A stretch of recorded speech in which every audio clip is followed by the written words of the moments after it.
Welcome back to episode 2 of the Hi-Fi Viewer.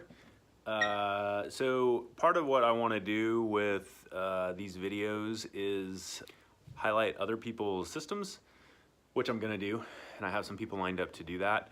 But I thought before I do that, we could start with my own. And I'm fortunate enough to have a couple of different systems set up in our home. I never really thought I'd be able to say that. I don't think my wife ever thought she would say that, and I think she currently wishes that we didn't have that, but we do. So yeah, we're gonna start with my system. So this is my main listening room on our main floor. Yeah, I was gonna kind of pick up before the guests came over, but decided just to kind of show it as is. And this is how it typically looks. Not too messy, but not super clean either. So we're gonna start with my analog front end. The turntable I have in this system right now, it's not the turntable I typically have up here. I usually have a different turntable that we'll show in a different video at a later date. But the turntable that I have up here now, I have as a result of getting a new cartridge a few months back that I thought would be a better fit on this turntable. Here is my analog front end on this system. Stuff kind of has a tendency to fluctuate every, I don't know. It'll remain stagnant for a while, and then, you know, like 6 months or whatever, and then I get the itch to change things up, so I'll switch things around. But this is what I currently got going on right now. Riga Planer 2. I bought this used in that was the summer of 1998 I bought this. So that platter has gone round and round and round many, many times. This is one of the original ones that had the condensed glass platter. Super dense, it's pretty heavy. Typical Riga sub platter. You have to manually change it 33 to 45. RB250 tone arm. This whole turntable has pretty much been upgraded as much as it possibly can be. The tone arm's been rewired with incognito tone arm cable. I've updated the motor from Riga. It's got a Pete Riggle counterweight on it and a Pete Riggle. This little piece down here is called the Pete Riggle VTAF, which stands for vertical tracking on the fly.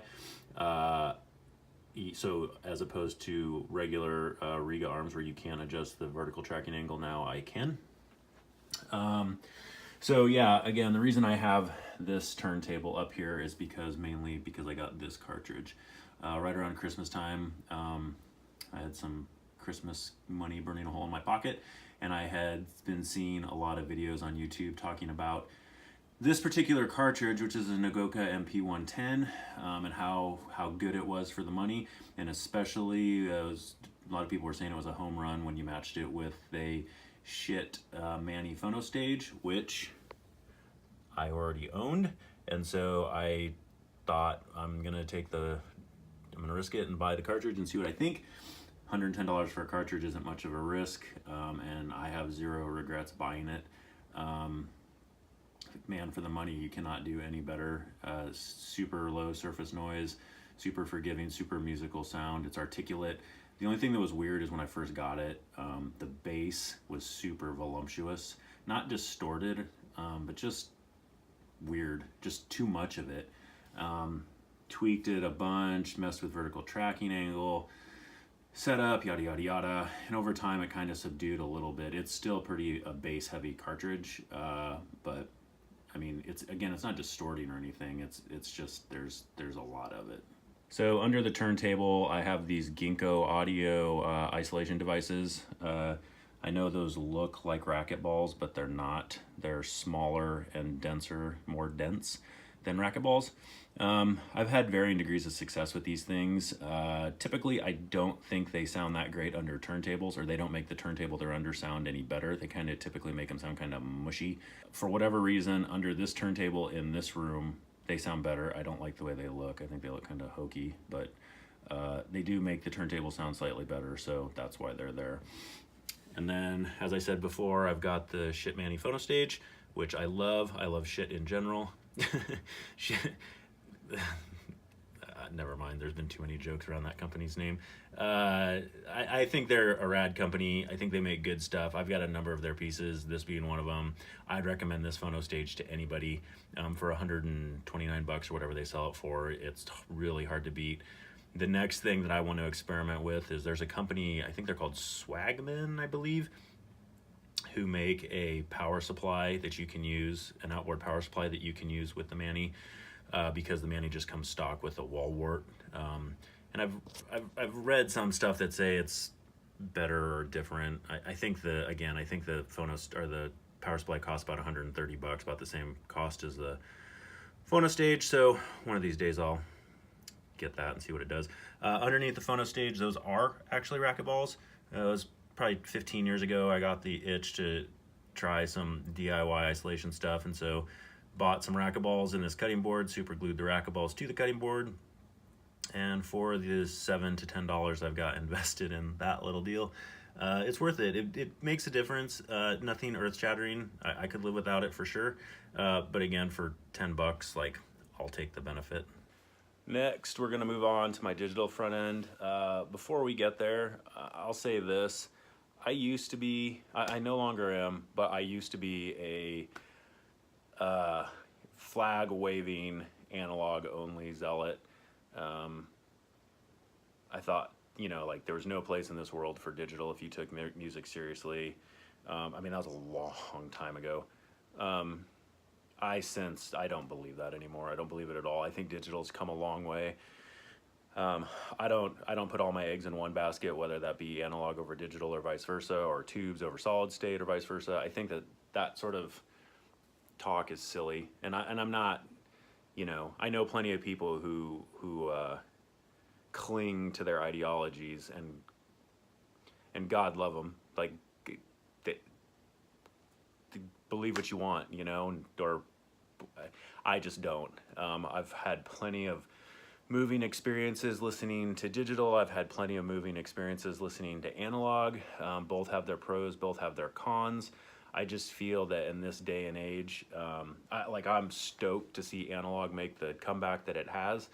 I mean, I was really seriously buying records when it was at its like depths of like general of mass consumption. Nobody was buying records when I was buying them the most, and I'm not saying that is like hipster, I'm the cool guy or anything like that. It was just when I got into it, and so to see it come back, like I never really thought I would see that. So that's rad, but still, I'm not gonna swear by any one thing and like swear off everything else as a result. So like I said, like I love analog, and I don't always love the tweakiness of it. Digital it's come so far, and I still think that there's still a long ways for it to go. And even where it's at now, like I'm pretty stoked on it. So here's what I got for my digital front end. I will say this before I really get into this. The one thing, streaming services are rad. If you would have shown me 20 years ago what was just available at the click of, you know, your mouse button or whatever, or your phone, instantaneous gratification, I would have thought I had died and gone to heaven. And to a certain extent, I still believe that. However, from a quality standpoint, not so much. I've tried, but just streaming even at lossless or high res or whatever, streaming services, it's just taken directly from my hard drive.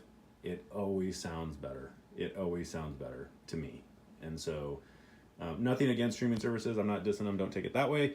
I prefer to have things directly on my hard drive. So when I find digital stuff I really like, I'll buy it typically off of Bandcamp so I can have it. And then if I want to burn CDs, listen to it in my car, or do whatever, I can do it till my heart's content. I'm not relying on a streaming service.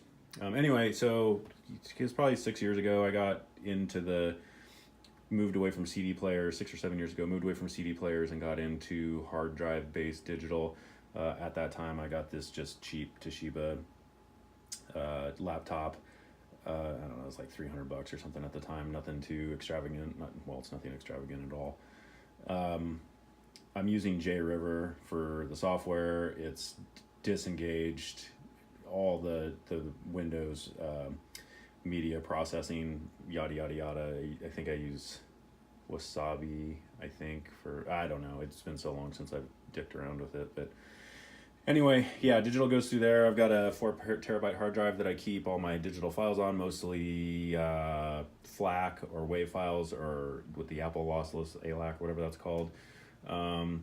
Again, goes to JRiver. And then I've got a couple of different DACs on hand. I do have a, what's not pictured here, a Audio Quest Dragonfly that I use for headphone listening, mostly off of my laptop when I am listening to streaming services at work or whatever. So I've got two shit DACs. I've got the first generation Modi, which is USB only input and powered off a USB.